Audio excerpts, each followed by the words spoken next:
ملیں گے مطلب. ٹھیک شاہ صاحب بہت بریفلی مجھے بتائیے گا, یہ ابھی یہاں پہ بات تو ضمنی ہے لیکن اس کا ذکر آ گیا تو کرنا ضروری, یہ پارلیمان نے جاتے جاتے کیا کیا نومینیشن فارمز کے ساتھ, جس میں انہوں نے تمام تر ڈیٹیلز ہٹا دی جو سپریم کورٹ نے ڈلوائیں بعد میں, اور جس میں پراپرٹی کا بھی انہوں نے کہا کہ جی آپ ایٹ کاسٹ بتا سکتے ہیں, آپ بتا دیں, so which means کہ آپ موجودہ مارکیٹ ویلیو کے حوالے سے ڈکلیئر نہ کریں. 1996 میں اگر 1992 میں یا 1986 میں آپ نے بنایا 30 لاکھ روپے کا اور اگر آج وہ 30 کروڑ روپے کا, تو آپ نہ بتائیں, آپ 30 لاکھ روپے ظاہر کریں.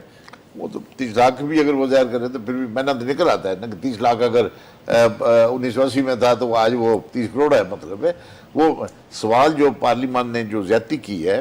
پہلی بات یہ ہے کہ وہ 5 سال کے دوران باوجود اس نے کہ پاکستان کے ہر کونے میں یو این کرائی ہے, سارے صوبوں میں, 4 صوبے, 5 اسلام آباد کے یونٹ, ہر جگہ پر یہ بھائی یہ جو انتخابی جو ہمارے قوانین ہیں یہ ٹھیک نہیں ہے, ہمارے الیکشن کمیشن میں خامیاں ہیں, قوانین میں خامیاں ہیں, یہ ٹھیک کرو. 5 سال تک چیخو پکار تو ہوتی رہی, سیمینار بھی ہوتے رہے, بیانات بھی آتے رہے, لیکن 5 سال تک